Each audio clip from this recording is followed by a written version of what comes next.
I don't know. For the listener who can't see, Dan and I both have stands, now mic stands, and it's feels more professional, but it's also very like, whoa, this thing's in my face. Quite literally in your face. Yeah, I don't know how I feel about this yet. So I'm on edge for this one. I'm on edge. Intimidated. Intimidated. I'm on edge for the reading today. I'm on edge for the mic in my face. And I'm on edge because I've had a lot of tea today. So I'm ready to go. I'm ready for this one, Dan. I'm ready to go. Some of the tea was not caffeine free.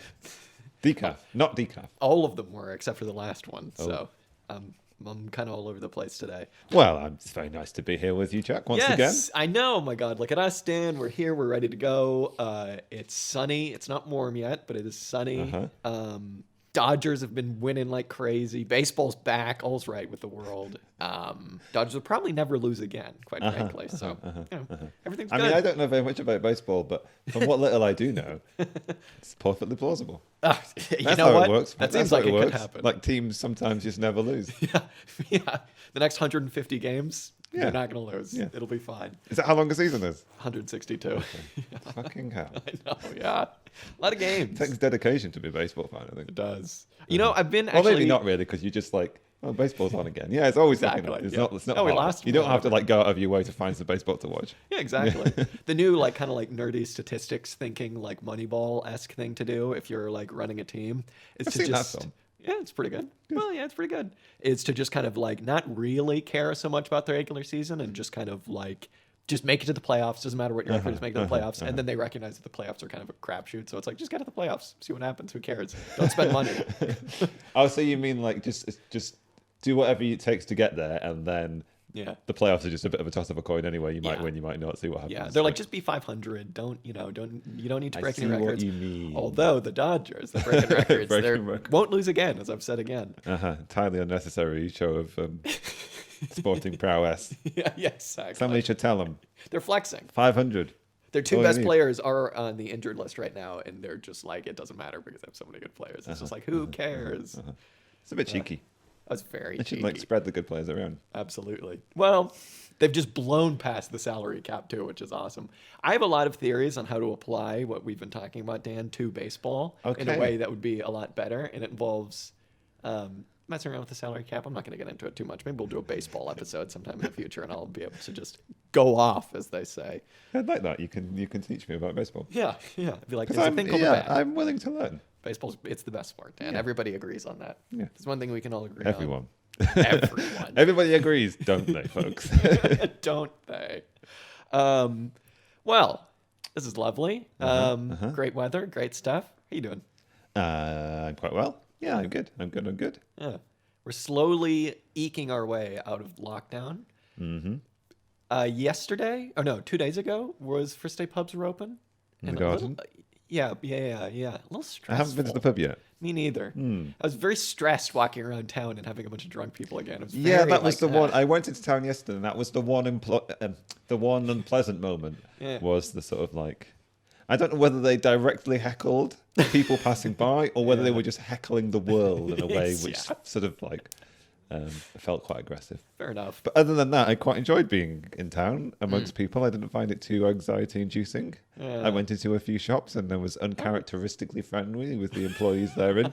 So I don't know, maybe I was quite irritating to them, but I made pleasant conversation. And I don't know. Oh, that's nice. Would you go clothes shopping or something? What'd you do? No, I went around the charity shops. Oh, cool. Well, a couple of them. I mean, to go to the I'm sort of like pacing myself.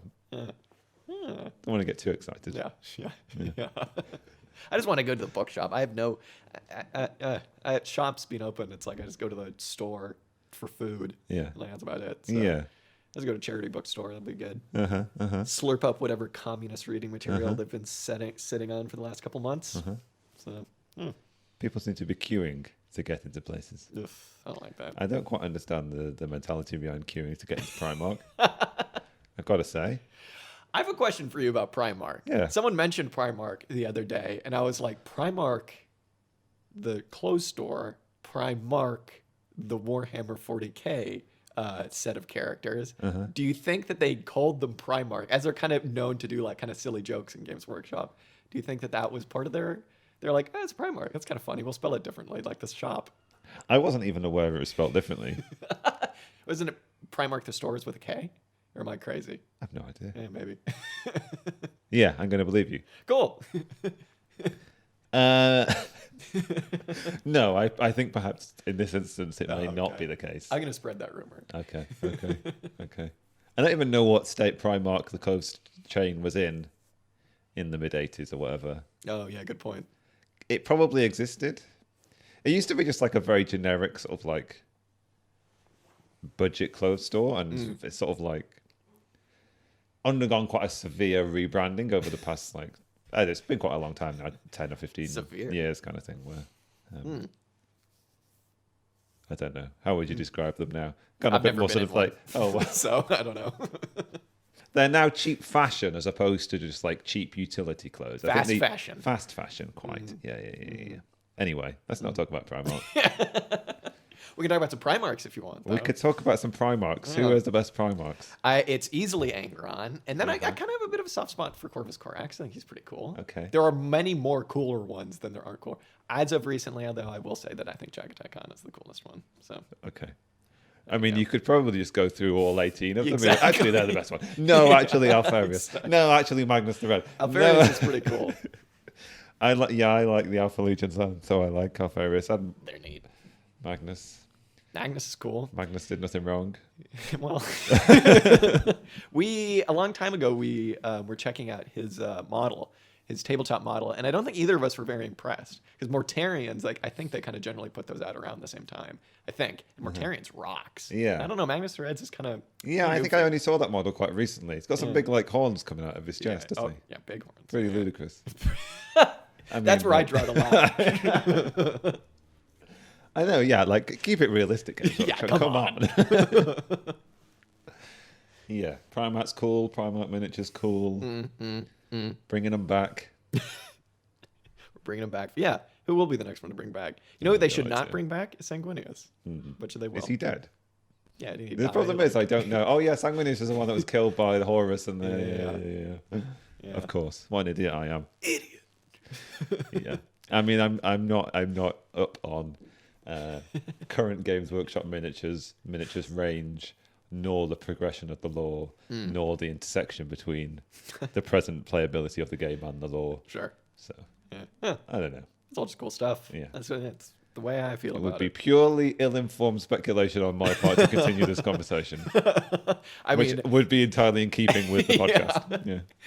Entirely keeping with the show. Speaking of things that rock, Dan, would you like to tell everybody what you forced me to read this week, and then I came away being like, I'm in it. I'm into it. This is very cool. Jack is in. I'm all in right now. All in. Jack has once again changed his political alignment. I don't know if it's changing so much as adding shifting along the spectrum. Oh, okay. It's an additive kind of one. Okay. Just shifting on the spectrum a little bit. Yeah. In some cases, it's from a true leveler to council communist. Yeah, anarchist council communist. It's not a desperately large shift. Yes, this week we have read with a specific focus on a short essay by Paul Mattick, which appeared in the collection of essays by him, Anti-Bolshevik Communism. The essay entitled "Council Communism." Which I think was written and published in 1939. I believe so, yeah. I don't know whether it had any updating for that book. Who knows? But yeah, I'm going to say 1939 edition. And then also we've sort of been picking and choosing our way through that book and skimming other little bits and reading other little bits and things. So our intention is to give the auxiliary statements cursory glance. Quite like that. College try. Overview, Council Communism. Yeah. I hear you're a fan, Jack. Wow, I tell you what, I am. As of a couple weeks ago, I've been reading the new hot thing, which everybody seems to be reading, which is I finally ordered a copy of, I've got it here somewhere. It's Fundamentals of Communist Production and Distribution, I believe, by the Group of International Communists. Hopefully one of these days, Dan and I will get around to finishing it and maybe talking about it on the show, perhaps. But then in addition to this, I mean, it's funny, right? Because we read this ostensibly to talk about a different chapter, because the chapter that we kind of skimmed through and also kind of read in this was an essay called Spontaneity and Organization or something, Spontaneity versus Organization, something like that. And we were going to kind of try and use the Milliband from last week as a jumping off point to talk about spontaneity versus organization. But then, don't know what happened. We were just I'll speak for myself. I was very like, council communism, tell me more. And to answer your question, Dan, yes. I'm quite a fan of this whole council communism stuff. And it is funny because like so much of this is just, and maybe this is why I like it. This specific essay by Paul Mattick was just riddled with stuff that was like perhaps written with the sole intention of being like pissing people off, every single opportunity he gets to say that the Soviet Union was state capitalism, he does, and he does that several times in a like 15-page essay. He talks about the like poor, depressed brain of the radical, and there are a couple other like zinger one-liners in here that I just loved. I love it. Yeah, how many people can I accuse of accidentally or intentionally advancing the interests of capitalism and the status quo and the ruling class? How can I lump the Soviets and the Nazis together and just do away with them completely? At one point, he's just like, it's basically the same thing, whatever status quo, moving on. It's like, good for you. It's fair enough. I guess in that essay, that might be from the Spontaneity organisation essay and was written in the end of the 40s, I think. But I mean, fair enough to look at the world and be like, yeah, everything's authoritarian now. I mean, but I was saying beforehand, it's a very kind of like, from my cursory engagement with it, it seemed like he was advancing an idea that basically, like the Soviet Union and the Nazis were both advancing sort of capitalist interests or maintaining the capitalist mode of production via authoritarian means. So maybe just as a way to maybe elaborate on what makes council communism. And I feel like, Dan, I'm going to say this and then completely move on, much as the author would do. I feel like just by putting the modifier council communism, this kind of does just seem like communism, what they're talking about. So I think it's funny having to put the modifier of like council in front of it to be like, we're not talking about Leninism, obviously. We're talking about something like that. It's just branding, Jack. Everybody's just branding, yeah. You've got to find your niche. How do you feel about the Soviet Union? What was I going to say? So the reason that Paul Automatic Mattick says that perhaps we can just group the Soviet Union, the British Labour Party, and fascism and perhaps Nazism in the same group is because he says that these are all political movements with the aim of maintaining the status quo, which if you just say it like that sounds a little insane. But to him, the status quo, right, is any form of political or economic organization in which alienation on like workers are alienated from their product. And he just says, that's it. So these are all that moving on. And then he just talks about something else, just drops that bomb. So that's a good way to introduce people to your intellectual movement, I think, is to drop that bombshell on people. I love it. I mean, he's committing the sin or advancing the virtuous position, depending on how you look at it, of actually making preeminent in the question of communism and socialism the lot of the workers and the working class. The workers, imagine that. The workers. Imagine centering the workers in how you advance the idea of moving towards your workers' utopia. I love it. And they do the same thing in the group of international communists. I believe that's what it's called, their book, where at the very beginning, like Mattick kind of does the same thing, where he basically just says that like any movement that claims to be working on behalf of the working class to usher them towards socialism, that kind of has this like, whether it's a party, and he's pretty harsh on parties as a whole, or some kind of like vanguardist movement of intellectuals, anything that kind of separates itself from the workers like that is not only bound to fail, but just like not really acting on behalf of the working class, because he takes Marx's point about the work of emancipation of the working classes work itself. I think I kind of messed that up, but you know what I mean. Very literally and dogmatically. I think that's fair to say. That's kind of like the central core of what is called council communism, I suppose. Do it yourself. We're not going to do it for you, the lazy bastards. Yeah. I mean, it's not really included in this essay, but I'll just say very briefly, like, if it isn't sort of, I guess, obvious enough from the name, the council communists clearly like drawing their inspiration from the movement of councils that spring up in Germany and the German Revolution, and also the rapid growth of the Soviet model, or the model of the Soviet as a form of organization in Russia, as sort of like the spontaneous or emergent organizational form of the workers themselves, and so very keen to attach itself to any activity which is the workers, or which has its origin in the initiative of the workers themselves, and very, very, very, very, very skeptical of, almost allergic to anything which vaguely reeks of anything being imposed upon the workers from above. Yeah. And some iterations, in this iteration in particular, very, very hostile to the party, particularly the Leninist party. Yeah. Party form as opposed to the council form kind of thing. Absolutely. There's a very simplistic but stark distinction that you could draw between those two sort of forms of organization. And Yeah. I like, Dan, can we talk about why there's this sharp distinction between people who believe we must have a party and basically just a party, if that is a way of thinking at all, and I'm not just making somebody up, and somebody like this who's like, the party is just going to end in like some sort of authoritarian disaster, bro. We just need councils and that's it. The work of the working class is the work of the working class. And why we can't try both? Why Mattick seems to think that they're mutually exclusive, and why perhaps other more like MLE kind of Stalinisty type people would think that like, nah, I think, if there are people out there still calling themselves Blanquists even, why there needs to either be as far in that end of like a vanguard or just a party in general, why those two things seem to be different. Because I haven't quite figured out why you can't have workers' councils and a political party through which they act. You know what I mean? Tune in next week, folks, when Jacques declares himself to be a Blanquist. yeah, that'll be go from council communist to Blanquist. Hey, it could happen. We've encountered this question before, have we not? When we were talking about the chapter from Marxism and Politics, the Milliband chapter, when we were talking about the class and the party kind of thing. Sure. Yeah.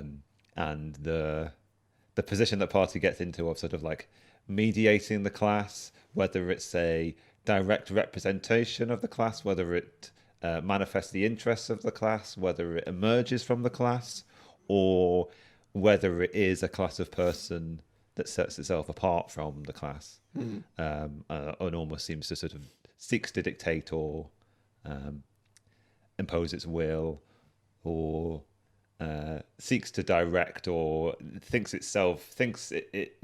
it is its privileged role to emancipate. Yeah. I mean, that's the worst position, to some extent. Yeah. Like, it thinks it's the work of the party alone to do the emancipatory work, and that seems to think what they think a party is. Yeah. And I mean, also the idea of the vanguard party, I suppose, the party that's democratically centralist in its organization.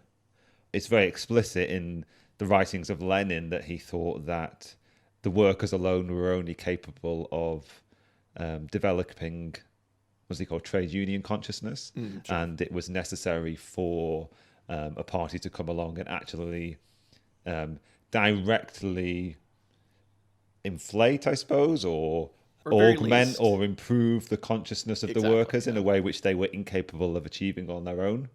So what was your distinction? Yeah. I mean, so the question is like, what? Yeah. Whether why one and not the other? Yeah, because I think, as we'll see in a moment, like their idea of what council communist groups, he was very careful to call them groups, would do, is kind of like, obviously it's not the same thing as like a Leninist party, but it's like when he says what we need to do is shape. Not shape consciousness, but he uses the phrase, our groups need to propagandize, and that needs to be our main function. Yeah, I was really taken with this idea, and I don't know how fully I understand it. It's sort of almost a critique or attack on the idea of consciousness itself. Yeah. That the Leninist form of organization and the Leninist party, that is the central feature of that form of organization, is fixated on the idea of the consciousness of the working class, and you have to sort of like build up or develop the consciousness of the working class to the point where it's ready to take the action needed to overthrow capitalism. Whereas I mean, I guess what's counterposed to this by the Council Communists or by Paul Mattick when he's talking about these sort of like the theories of the various Council Communists or the theories that he's advancing, he's putting spontaneity in the place of consciousness to some extent. Sure. In the sense that it isn't a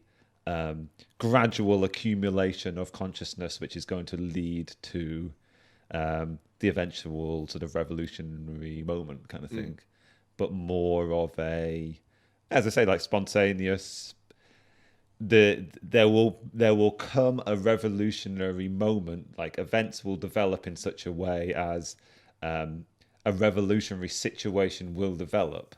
The struggle, like he advances the idea that the class struggle is ever present in capitalism, right? Sure. Which I think we can agree on. But at only certain moments does that class struggle develop purely revolutionary characteristics, I suppose.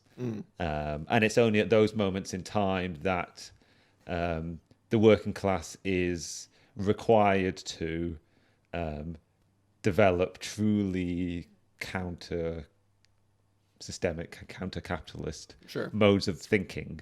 So I suppose, like, I mean, to draw back to the text, we can make this distinction between the party as the thing which organises under capitalism, and for Paul Mattick, the party that organises under capitalism, regardless of its stated aims, cannot help but be capitalistic in some respects. Sure.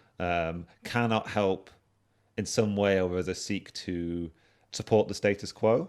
Yeah. Whereas the council form is the expression of the working class, which is not itself capitalist kind of thing. It doesn't seek to augment the capitalist relations of production. It doesn't seek to, as what he calls like the old workers' movement. It doesn't seek to. The council form doesn't seek, as the old workers' movement did, to augment the distribution of values under capitalism, kind of thing. Doesn't seek to get a better share for the workers. It is in its it is in its very form the sort of model for the new society to some extent. It's also the appropriate form for the fighting of the revolutionary class struggle, I suppose. Yeah. But then it's also the form of the new society or the organisation of the new society as well. Yeah. Go ahead. Well, no, I was only going to add to that. Like, I was doing some extra reading from Gilles Dauvet's The Eclipse and Re-emergence of the Communist Movement. And one of the critiques he makes in there at the Council Communists is that they were, because of the circumstances they were living in, or I guess the first wave of the Council Communists, I suppose, because of the circumstances they'd witnessed, they were incredibly allergic to the idea of party in a way that Dauvet thinks was perhaps short-sighted, I suppose. And basically, he counterposes the Leninist and the Leninist party. He lumps together like the Leninist party and the sort of the German social democratic model of the party, and counterposes that sort of turn of the century model of the party to how the party is described by Marx as something which sort of emerges from the activity of the working class. Sure. I don't know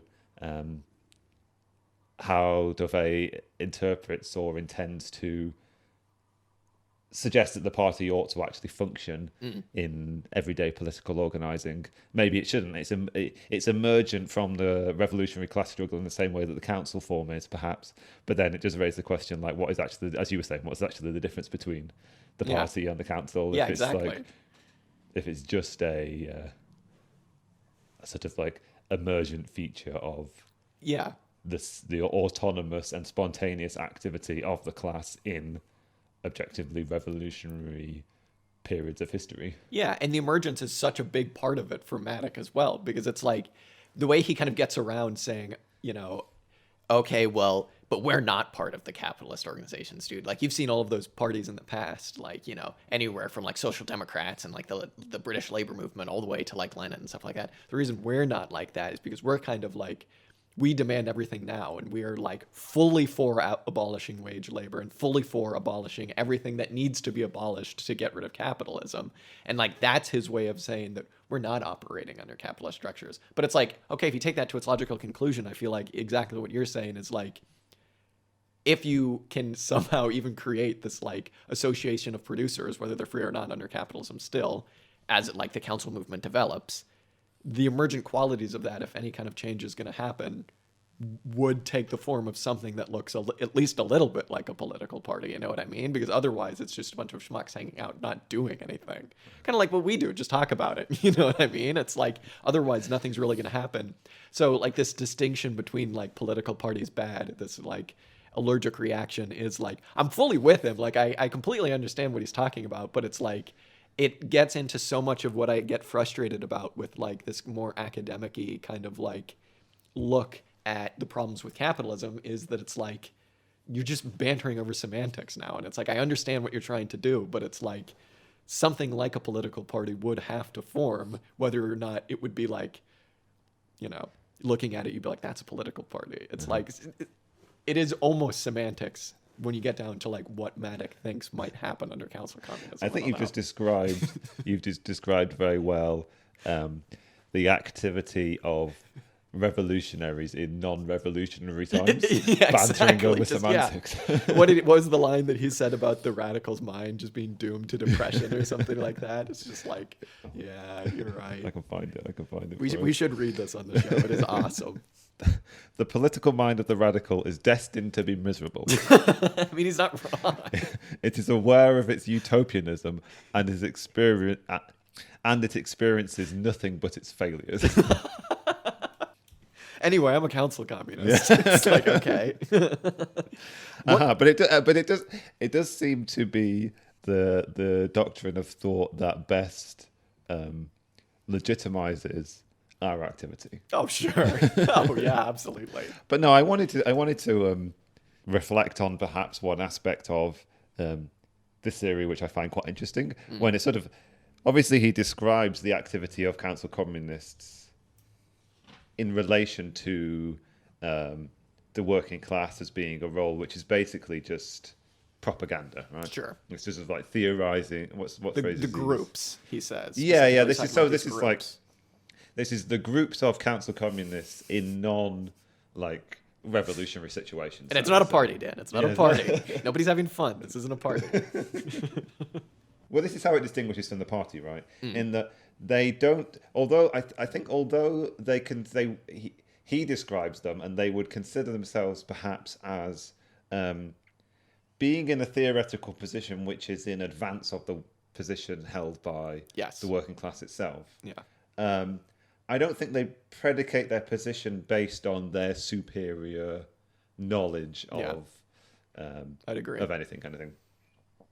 Instead, he seems to be suggesting that they direct all of their activity toward supporting the working class in its present level of social strife, I suppose. And it's like geographic region as well, obviously. He's not talking about like we need to direct all of our work towards like nations, because that's obviously what we need to do. But he's like, there's a regional aspect to what these groups would do. There's a really nice point in this where he suggests that being in the position of considering yourself to have privileged sort of puritanical access to the truth kind of thing is a state of mind that is basically the preserve of the sect. Yeah. Like, if you want to be a political Puritan, like, go and join the sect with the 5 people who agree with everything in its entirety exactly the same way that you do. Yeah. If you want to actually, like, be practically engaged with the interests of the working class, then in sort of non-revolutionary times, assuming that a revolution, like we can distinguish times between revolutionary and non-revolutionary times, assuming that they may well be upswings in the sort of like natural progression of the class struggle. In non-revolutionary times, one ought adapt yourself to the needs of the working class, whilst never validating non sort of like revolutionary ideas that may or not be held by members of the working class. One should also never put yourself so far advanced of them that you're just basically, you have only sort of disdain for their sort of like poorly advanced theoretical issues. understanding. Well, I mean, he also, I think, he sums it up pretty well when he just says no harm can be done if you're helping workers. So I think that was kind of like even if you're not out there causing the revolution to happen, relax. It's okay. Just propagandize a bit. So much of this I read as like such defeatism from what had been happening with like communism around the world that he was just like, guys, I don't know. Let's just get out there and do a little bit of propaganda. Don't feel stressed like you need to make the huge change happen right now. Just go out, kind of try and convince some people that like, hey, socially necessary labor time calculation. That's a pretty cool way to do things. Wage labor sucks, doesn't it?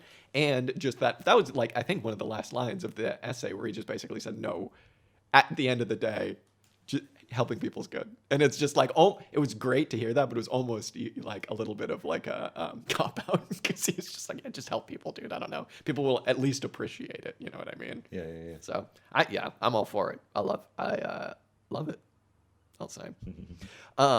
So when we were talking about this earlier, I think that we noticed some connections to be made between previous readings that we've done. Look at that. And you brought up Ellen Meakson's Wood, Dan. But before that, I kind of want to bring up a little bit of Stafford Beer and kind of relating what he was talking about to systems theory, because I know that there's a phrase for this, and I went back trying to find it, but I couldn't figure out what it was. But so much of his critiques and so much of this essay was just critiquing modern labor movements. So much of it came on the idea of like organizational like rot and decay and entropy with these organizations, whether they be supposed left-wing political parties or trade unions or things like that, getting caught up with the decline of capitalism and thus with the interest of capitalism, or I suppose I should say getting caught up with the interest and then the decline of capitalism. And the decline of these labor movements has, paralleled the decline of capitalism and stuff like that.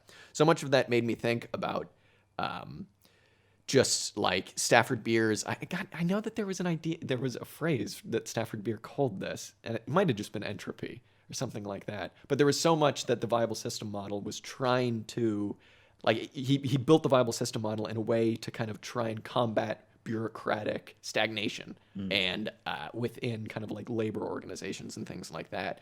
And I think it was interesting. I mean, this idea has obviously been brought up before, but like this idea of council communism without any kind of or any kind of like left-wing, ultra-left thing, all the way to like anarchism, without some kind of guiding principles of organization, communication, and like just plans is pretty much doomed to fail, right? Because like a huge part of society being run by free and equal producers is the communication between producers. Because Mattick really, another one of his zinger one-liners was like talking about, centralized planned economies and how much he hates that. But it's like, okay, it's easy to say that you hate like someone in a room planning everything for you. But then it's like the idea of, well, how are you going to get these free and equal producers to talk to each other and to communicate in ways that would perhaps make it so that everybody carries out democratically planned ideas and like rules for a global society, whether that's like, okay, guys, let's cool it with the fossil fuels, or, how are we going to get coffee in somewhere north of like the equator? You know what I mean? This idea of council communism without something like Stafford Beer's ideas would be tricky to comprehend. And as we were saying before this, Dan, you said that relates obviously to like the calculation of socially necessary labor time as it relates to getting rid of the wage form and everything like that, but also just to communication and obviously organization. So a lot of these ideas, I think, fit neatly with something like the viable system model, and I found that nice. That's my spiel on Stafford Beer. Good. I'm glad. Jack has not yet exhausted his VSM brain. Oh God, no! Jesus, help! I mean, one thing I would say, I guess, in regards to this essay is that so much of it is an assessment of the history of the workers' movement, and also a sort of prognosis for the place that the workers' movement is in and how it might develop towards a revolutionary moment, or how revolutionaries might orientate themselves toward engagement with the working class. What it doesn't really include very much of is, like, I guess, revolutionary action in a revolution, and then also like post-revolutionary organization of society. Yeah. So much of more of that you've probably engaged with. Yeah. Well, I mean, you bring up a really good point, which is that like organization is a key aspect of getting us to the revolution, but it's also obviously a huge part of post-revolution, right? Yeah. But also, basically, but like in this essay anyway, like he's almost abdicating organization as like, or at least like he's highlighting the pitfalls of previous forms of organization. And also, as you're very right to highlight, he highlights the very many pitfalls of organizational stagnation, I suppose, or how organizations adapt themselves to the mode of production and the circumstances that they are operating under. Yeah, I mean, basically, the whole gist of the essay, or at least the early stages of the essay, is to say that like we shouldn't be looking to revivify the workers' movement as it was the old workers' movement, but should be looking for an entirely new one. Sure. And he's basically suggesting that the failings of the workers' movement of old were because of its organizational forms, and also because of the way it was tethered to the history of capitalism. One of the most interesting aspects of this, which I'd never really come across before, was he's basically plotting the sort of upswings and downswings of the workers' movement onto the upswings and downswings of capitalism itself, or the formations that the workers' movement take correspond to the state of and the formations of the capitalist mode of production in some ways. I think it's in this essay he's basically suggesting that like the workers' movement can petition for a better distribution of the products of capitalism in times when capitalism is booming. Sure. And then obviously like in like downswings it can't. It's equally tethered to sort of the downswings of capitalism in terms of what it can achieve in those periods, kind of thing. Yeah, I mean, it's interesting though, right? Because like he brought up the distribution over production idea, which we've kind of discussed on previous episodes. But he brought it up in an interesting way, basically saying that like the labor movement, the development of its theory has become so capitalist in the sense of even someone, he says, like Rosa Luxemburg has perhaps flirted with the idea of emphasizing the poor distribution of capitalism's commodities and goods around the world, and not its inherent problems with production, which, yeah, I completely agree on. Again, like so much of this that he wrote in here, I mean, obviously, I'm like very excited by and very like, I don't know. I mean, when was this written? 1939. 39. This was written like almost 85 years ago. And it like, let's look at the development. He was talking about things that happened like in his last 20 years. And let's look at the development of these. He hates the American labor movement. Let's look at the development of the American labor movement, quote unquote, since his time in 85 years, basically, of time. And it's like, yeah, it's not wrong. You know what I mean? They've just gotten more conservative and more. It's like, wow, we thought the AFL couldn't get any more conservative. Like, Jesus, like, you know, I don't know. He's certainly not wrong about like the modern labor organizations. We need something new. And I mean, I think that that's something that everybody can agree on, but I guess he's couching it in different terms as like a Leninist might when they say that like, you know, we need something new. We need a workers' party, dude. Yeah, it's interesting. I would like to get into the weeds a little bit more of how something like that would work, because again, one of the things that really got me excited about this was that like the Council Communists do at least attempt to put forward something to like solve these problems. You know what I mean? They at least attempt to not just say, this all sucks, everything sucks, what are you going to do? They at least kind of attempt to have, but what about if we did it this way? And, you know, whether or not their way is as outside of the capitalist system as they think it is, or how possible that would be is kind of up for debate. But yeah. Would you like to hit us with your Alan Meekson's Wood correlations, Dan? Sure.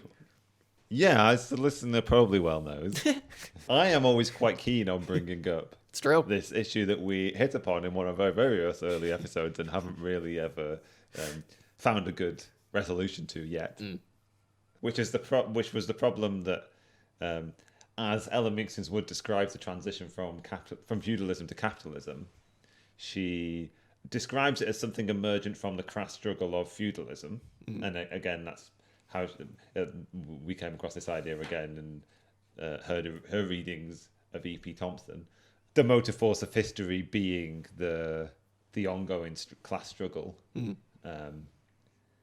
But one of the things that Meekson's Wood proposes as being a key feature of the transition from feudalism to capitalism was that the contending classes of feudalism were struggling to maintain their sort of relative class position within that mode of production.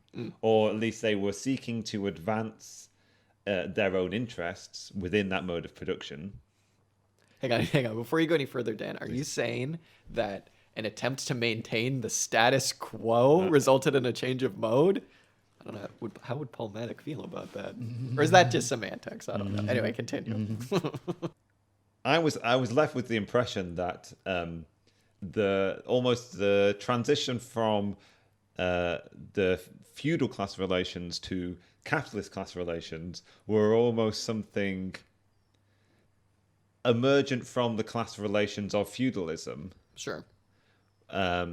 Rather than a sort of like steady transformation of feudal class relations into capitalist ones. There was this quite stark break where capitalist class relations were almost an accidental byproduct of the toing and froing of feudalism kind of thing, given certain contingent historical circumstances, right? Like, wasn't just the sort of mental decision of the various representatives of the feudal classes to act differently, but it was operating under given and changing historical circumstances that their reaction to those resulted in these new class relations and ultimately a new mode of production. Sure.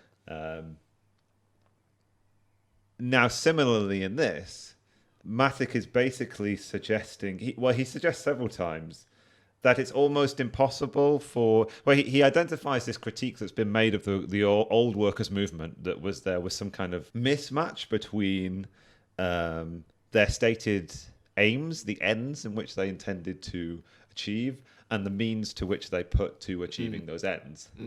And he's basically sort of suggesting that it's almost impossible to identify the appropriate means to the anti-capitalist end that we seek to achieve. So he's sort of suggesting that the workers' movement as old was like crippled and hobbled by the sort of conceptual inability to achieve this transition, to think that transition, I think is what he's implying. He directly suggests that it's impossible for the classes of capitalism to make informed decisions that would direct action that was intended to achieve a total overturning of the class relations of capitalism whilst they were still locked into those class relations. Sure. He's implying that this sort of like their vision is fundamentally curtailed basically by the experience of living under capitalism. And again, when he's talking about the tactics, I suppose, of the Council Communists, he's saying that sort of contra the position of the Leninist Party, it's impossible to build up sufficiently strong anti-capitalist forces to overthrow capitalist relations when you're living under those capitalist relations. This basically seems to be what he's implying. So there's this sort of really great impasse between... unless you're like big brain somehow living outside of it, like the council communists. Yeah, well, this is what I was raising before. Like, I'd quite like to know what their intention was. Those people who wrote the principles of communist production and distribution. I thought there was some kind of collective. Yeah. The board. That collective has a name. The communist board. I mean, it might be that I'm misunderstanding what Mattick is implying. It might be that he's really overhyping. But so obviously we've already touched on how this impasse is to be broken. it's with the spontaneous creative activity of the working class. But it seems in a lot of ways that it's sort of just shifting the miraculous moment when we manage to overcome capitalist social relations, right? Like the Leninists or the old workers' movement in any one of its forms, whether it was the Bolshevik takeover of the capitalist state or the Social Democrats in any of its various ideological leaders and their positions that they advanced, whether it was their intention to sort of capture the state and transform social relations in a sort of like directed, gradual or reformist way, they're just moving the sort of magical moment when we transition sort of out of sight kind of thing. It's all they both seem to be predicated on this sort of slightly mystical moment kind of thing. At least those council communists who wrote the productions of The book. the book. And in said book, a plausible model for a possible transition is advanced, I suppose. And a map for beyond the transition as well, if as much as that makes sense. Perhaps I should say beyond a revolution. Yeah. But yeah, I mean, I guess my grappling with this issue is no further advanced other than it's found in the place where it's reflected. Yeah, I mean, definitely, we should definitely give them credit for developing a theory on which this all rests, right? Which is socially necessary labor time calculation, which is like, they're not just basically saying the working class will just figure it out and then we'll get communism. It does make me think of, at least a little bit of like, even someone like, who's the guy who wrote Revolutionary Strategy? McNair. It's just something along the lines of like, everybody agrees that we need to spread our ideas as much as possible to the point that they just become like much more commonplace than they are now. And this kind of takes it to its extreme, right? It's like ultra left extreme of like, we just need to have these little groups. They're not parties, but they just basically go around spreading a little bit of propaganda, telling people that more stuff's possible. And then hopefully everybody, come the transition will be able to just like calculate labor time and we'll have a free association of free producers, blah, blah, blah, blah, blah. I think it is worth saying that they do have a fairly well fleshed out plan for that, because with the effing Social Democrats, you just gotta just vote for us and we'll figure it out, and then somehow we'll just get a better society. Don't worry about it. Through politics, maybe. At least here, they're basically saying, if you can institute this one thing, which is a pretty difficult thing to institute, which is like replacing the wage form with calculation of socially necessary labor time and whatnot, they treat it as an economic question, which, if you could do that, potentially, it would sort itself out, and you could reach, heavier quotes, higher communism, which might look a lot like anarchism. I suppose we should, that's just the one thing I want to say, which is like, we should definitely give them credit for developing this theory, which sounds pretty good to me. And it seems like that's what Marx was talking about, if you ask me. Sure, and they're clearly attempting to navigate a problem that was apparent that Paul Mattick demonstrates as being apparent in the old workers' movement, which was the transitionary phase of socialism seems very much like it's practically very similar to capitalism. Yeah. It's almost like we enter the transitional phase, then we work out how we're going to actually do transition. Yeah.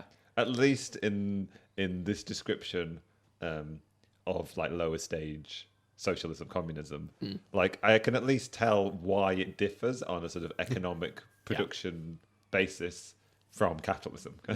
Yeah. And I guess in that sense, like, I don't want to wade too heavily into the waters because like Paul Mattick in this is very clearly somebody who advances a state capitalist critique of the Soviet Union. Yeah, no kidding. I got nothing from this if not the Soviet Union was state capitalist. I got it. All right, I got it, buddy. Don't want to wade too heavily into those muddy waters. Dan, pick a side. There are two sides. You have to pick one now. But that said, Mattick very sort of quite convincingly sort of demonstrates how people were far more capitalist than they intended to be, kind of thing. Sure. No matter where they were on that political spectrum. Yeah, no, absolutely. And it does at least give you a bit of a definition for what capitalism is, which, hey, that's good. That's awesome. Yeah, council communism, pretty cool if you ask me. It's funny just how prescient a lot of these people kind of wind up being. I didn't know too much about Paul Mattick, and I was assuming that he was writing much later than what he was when we got to the end and it had the date there. I was like, oh, all right. This was like pretty much before World War II. Perhaps not, but still right on the brink, if nothing else, and extremely prescient. And I don't know if that's just because it's extremely easy to be pessimistic and a lot harder to be like, oh, maybe this could be good. But gotta give him credit. I dug this, dude. I really dug this. And I mean, maybe again, that's just because it's easy to point out things that are wrong with everybody else and easy to be like, just form councils, dude. Yeah. All power to the Soviets. It's an essay heavy on critique and very heavy on sort of like speculative thinking. Yeah. But it's refreshing at the same time. 100%. And particularly for you and I who like, we've just come off the back of finishing the Milliband book. Yes. And it's interesting, like Milliband's depiction in that last chapter was that there was this peculiar aberration in the form of Leninism, and it was sort of ill thought out and ill-timed. And really, most social democratic, socialist and communist parties, basically from the entire first half of the 20th century, were all primarily reformist parties, and Milliband was advancing a kind of revolutionary reformism. Sure. It's funny in this where Mattick gives us a very similar rundown of the situation as Milliband does. But it's totally like, Milliband's like, yeah, cool, okay, but like mostly reformism, and Mattick's like, yeah, everybody's a fucking reformist. This is the problem.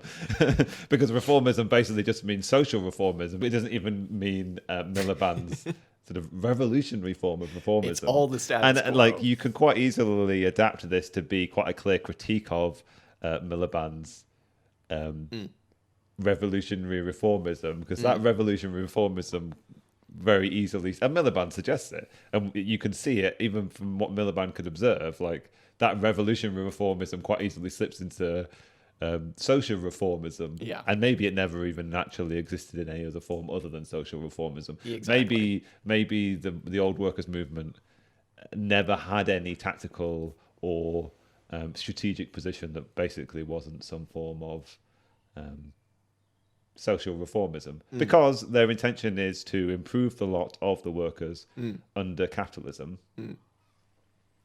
But they therefore, even if they're trying to increase the distribution don't you start. of values, improve them in the balance in favor of workers, they're still tying themselves to that mode of production, which is interested in the production of abstract value, and takes no interest in actually resolving the contradiction between use value and exchange value. Exactly. And I mean, I think one thing to take away from this is that, like, in a perfect world, we should all be council communists. You know what I mean? Because, like, I think I said something similar to this in one of the more recent episodes, but like we live in such a fundamentally evil society that's just predicated on just destruction and short-sightedness, and no other way to say it, just pure evil, that like we should all be demanding a new mode right now. And like for anybody to kind of come along and be like, oh, Paul Mattick, poo-poo the ultra left, it's like, you know, you can disagree on the means to get to a more just society, a classless society, but like he's right when he says we all need to be demanding right now the end of wage labor, the end of the value form, the end of all of this, because like there is no other way. And he was writing at a time where the environmental question wasn't as pressing. He literally didn't bring it up once. And so like now when it is like, oh, Dan, you and I will probably be alive to see some pretty horrific consequences of climate change, in the sense that we aren't already seeing them currently. We all need to be council communists in the sense that we all need to be demanding a classless society right now, because things are going to get bad if we don't. So, you know, be Leninists all you want, but at heart, we should all be council communists. Yeah, yes, sure, yes. Except this is also, in some respects, like a form of ultimate resignation to True. just having things play out and accepting that you as a radical revolutionary don't have a lot of control over how things advance and develop. I suppose. And I guess like there are like a satisfactory resolution to the problem of climate breakdown is something which is ultimately in the favor of the workers. Yeah, exactly. But also, can we find a satisfactory resolution to that problem in the next 10 years? Yeah, which is predicated purely on whatever was it, critique and propaganda. Yeah, I think that's a little unfair to be resigned perhaps. to critique and propaganda, but you're absolutely right. Like something that will solve the environmental question immediately would be much closer to a centrally planned economy in the short term. I don't know. Maybe I'm just a Bernsteinist. Oh no,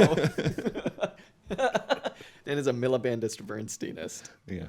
Where if you have to, which don't feel like you have to, where did you come down and kind of as the dichotomy that you created of Milliband, which I don't know if anybody's ever done this, Milliband versus Mattick. What are your thoughts on where a good ideology would lie?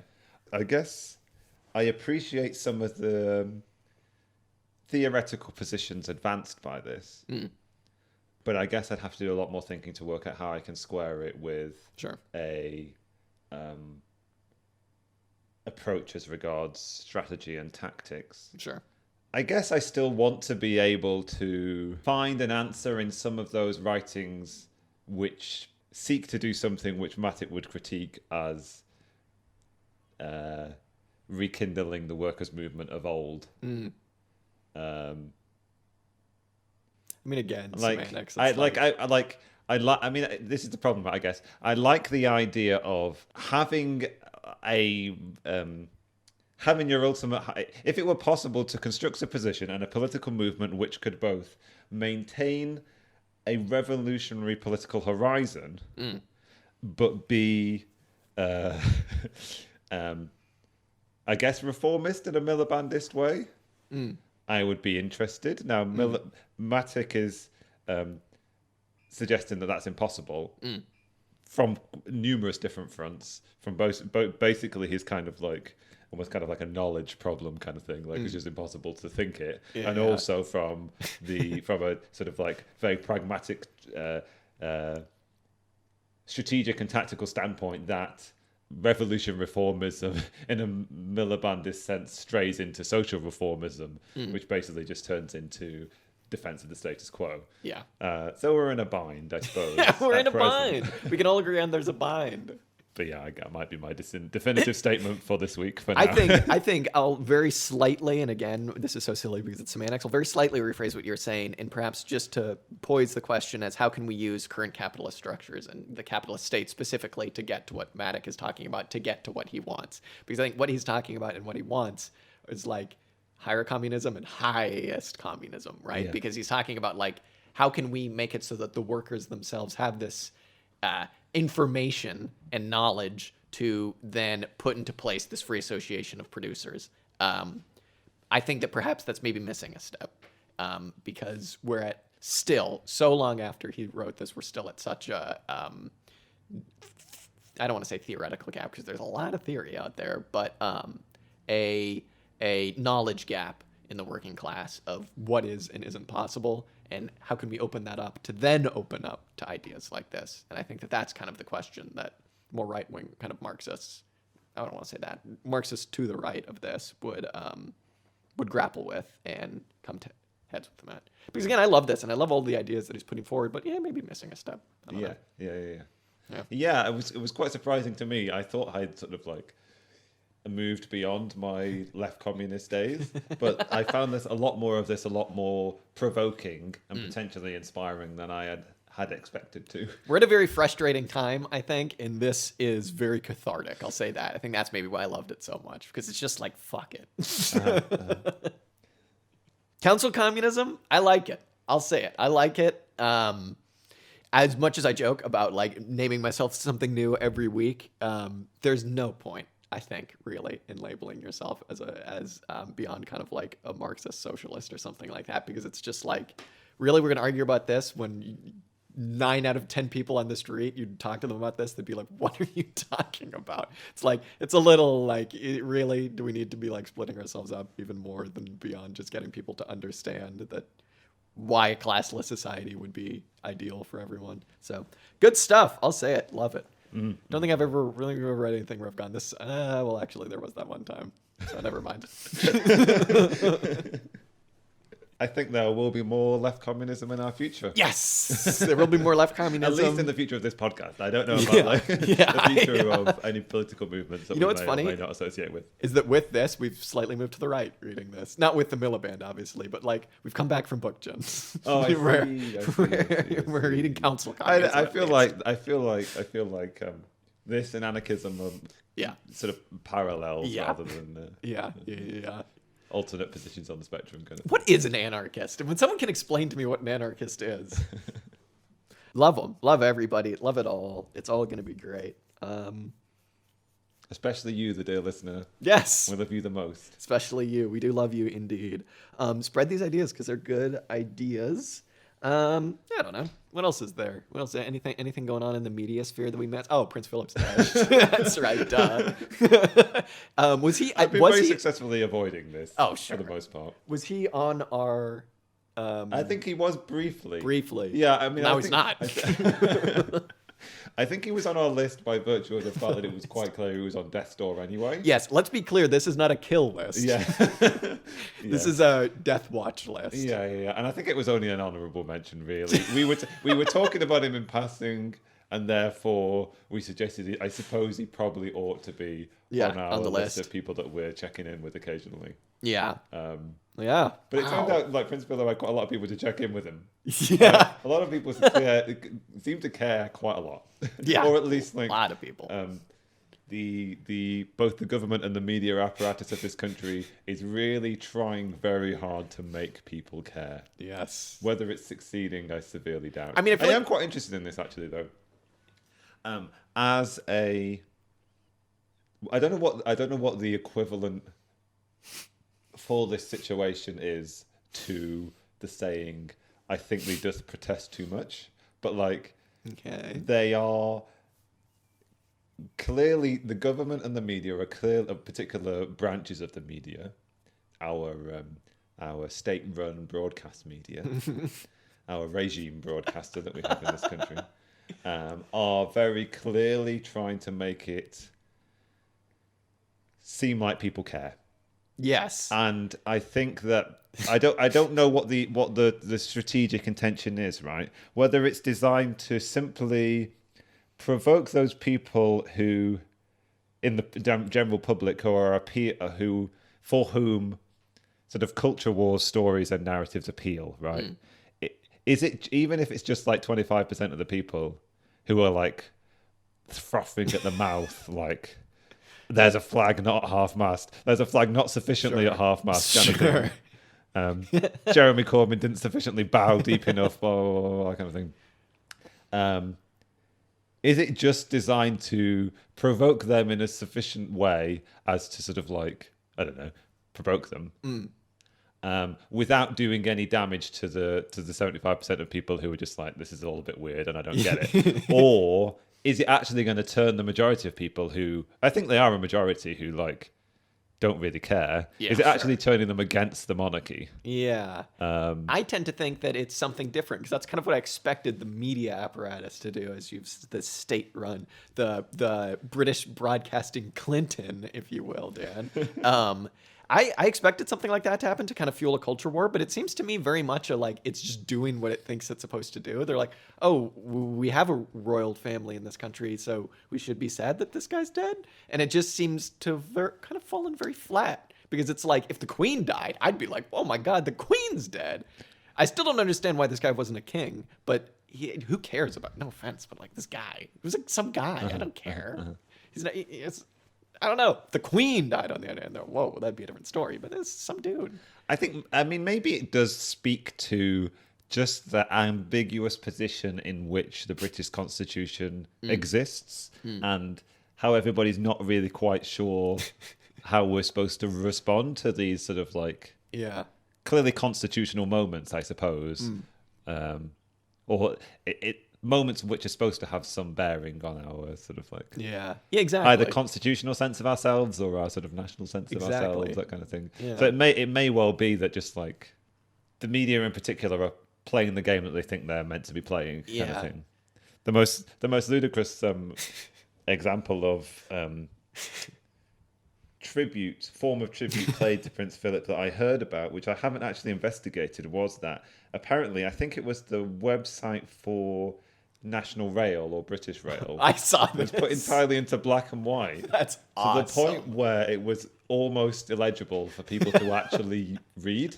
Good for them. And people were complaining, and then the sort of tech support were being like, yeah, I can't fucking read it either. They're like, I also don't know what's happening. So yeah. Incredibly ludicrous. I timed how long it took the church across the street from me to put its flag at half-mast, 1 hour and 10 minutes after I got the news. So it's a little disappointed. I love the idea of like the vicar calling someone like a phone tree, like, who's closest? You go put the flag down. I like the idea that the organising committee for that church or the community group that organises that church doesn't have a WhatsApp group. What they have is a text message chain. And it took exactly that length of time for the text message chain to sort of like ring all the way through to Pressing the person who's actually in a position to do it. Next, I mean, they will realise from this moment that they really need to develop some kind of code because like some sort of fire signals, like the length of time it takes to type with an old-fashioned mobile phone. His Royal Highness, the Duke of Edinburgh. HRM. Too long. We need to abbreviate these things. I like that the flagpole on the Westgate Towers isn't really sufficiently long to actually fly a flag at half-mast. Like, it's a huge flag. It's a huge flag. It's quite a short flagpole. And so putting it at half-mast is actually like lowering the flag by about half of the width of the flag itself, kind of thing. Which struck me as it feels like quite an impotent gesture, I suppose. Yeah. Like if you really want to be able to make the gesture. Put the flag upside down. Yeah, I mean, maybe, or like fly a smaller flag, right? Like, then that would be like, why kind they of put a smaller flag out? Yeah, it's impotence revealed by a further impotence. Like exactly. The size of the flag is just grotesque. They need to get a bigger flagpole, I think. That'd be cool. That'd be really cool. There are some cities in Mexico that I forget which cities. I think Ensenada is one where they just have like one huge flag, like a flag maybe the size of this building. For some reason, it just flows like by the port. Flows? What's the word? Flies. And it's awesome. I'll be honest. It's really cool. Yeah. Of a big big flag. One big flag. Nobody has to have one at their allotment. Nobody has to have one hanging outside their house. One big flag. I even saw some Union Jacks flying at half-mast at the allotment. I know. Don't get me started on that. Oh my God. I saw that too. Well, I mean, I guess if you have a flag, you're probably going to fly it at half-mast for some reason. Yeah. You're one of those people. Yeah, I was joking that someone should go around and quibble with people about whether their flag was in the correct position on the flagpole to be showing sufficient amount of contrition and respect. I'm very sad. Yeah. I think we know somebody at the allotment who might do that. Yes, we do indeed. So sad. I like that Prince Andrew's back in the news too. That's pretty cool. Yeah, I saw that they'd wheeled him out to sort of like give comment. I didn't watch any of the interviews, so I don't know whether anybody actually asked him any awkward questions. Or I think it was decided that this is the time to put him back on television because nobody. Maybe he just went on the BBC, and obviously the BBC are so like like we won't talk about you molesting children, but I mean I like that they bought him out because it was like they wheeled him out. And then they humiliated him, and then he's gone again. It's like, that's what we should keep doing to him. What do you think about this, you idiot? You runt. Fair enough. Good for them. Mm-hmm. So how old is the Queen now? I don't know. 90. Oh, actually, I do know. She's 1 year younger than my grandmother, so she must be 95 or 94, turning 95, something like that. Ooh, I'm not going to say that we should put her on the list because that seems mean for some reason. No. I mean, we don't care sufficiently Exactly. much. Exactly. I'm not interested. See, I mean, I will say... I haven't checked in with anybody else. I mean, I'm sure I would have heard if Noam Chomsky had died. Oh, he's not dead. We definitely would have heard if Kissinger died. Yeah, you think so? Yeah. Oh, yeah. There'd be parties in the streets, baby. I mean, they're the only two, right? That's it, yeah. Yeah. We can have someone, we can nominate someone to take his place, but I don't know any old people that I want to put on the list.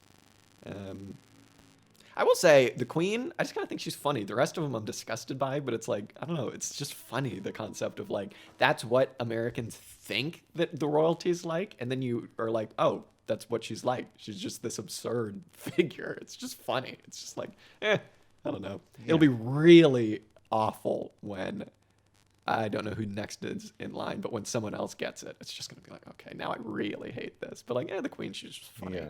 Yeah. Yeah, I mean, she's holding out and refusing to abdicate, presumably because she really doesn't want Prince Charles to take over. That's her son? Yeah. I thought him and Prince Philip were the same person. So I don't know. I mean, like, they were related, Prince Philip and the Queen, but not like... What? Yeah, they were like second or third cousins. I mean, they're royalty, of course. Yeah, sure. He was Greek, wasn't he? Or he was Greek royalty? Wow, he was of Greek royalty. Sure. I think he was more German than anything else. No surprise there. Yeah. All right, well, that's our Monarch gossip for the week. That's about all I got. Yeah. Council communism. I wonder how the Queen would feel about council communism. I was wondering how the Queen takes her tea today, because I was making way too much tea, thinking like, I've decided that I think that oat milk is better than normal milk. I've decided that officially. And so if I was the Queen, I would probably use oat milk, even though I'm assuming she's not like vegetarian, vegan, anything like that. No. It just makes a better cup of tea. So maybe that's how I would do it if I was the Queen. Yeah. I have read that she has 5 drinks a day, which I think is pretty cool. Good for her. You mean alcoholic beverages? Alcoholic drinks. Yeah. She has like 2 glasses of champagne, glass of wine, a gin, and then like a port or something like that. It's like, holy shit. And that's just for breakfast. Exactly. She's like, let's rule a country. Yeah. If you want to live to be 99. Yeah. Drink. Yeah. Well, yeah. Well, also like... be an incredibly privileged member of the ruling class of the country, and do barely any work. Dude, what do you think they had to do to Prince Philip to get him to live past those couple days where there were those photos of him coming out of the hospital just like skeleton-esque? What did they pump him full of to get him to survive from then until the other day? Yeah. I mean, whatever it was that they were giving to Trump when he had COVID. Yeah, exactly. Probably that. Adrenochrome.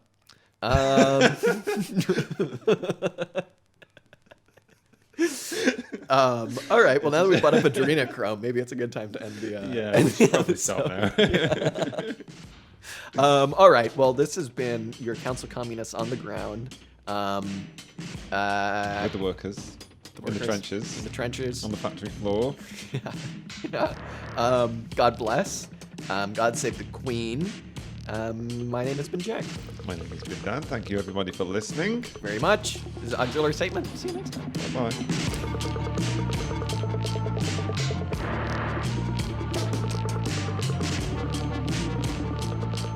The music you heard this episode was Music to Kill Bad People To by King Gizzard and the Lizard Wizard.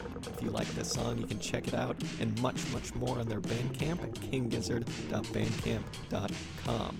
Be sure and follow us up on Instagram, Twitter, and Facebook. And if you liked what you heard, be sure and tune in next week for some more commie discussion. Till next time.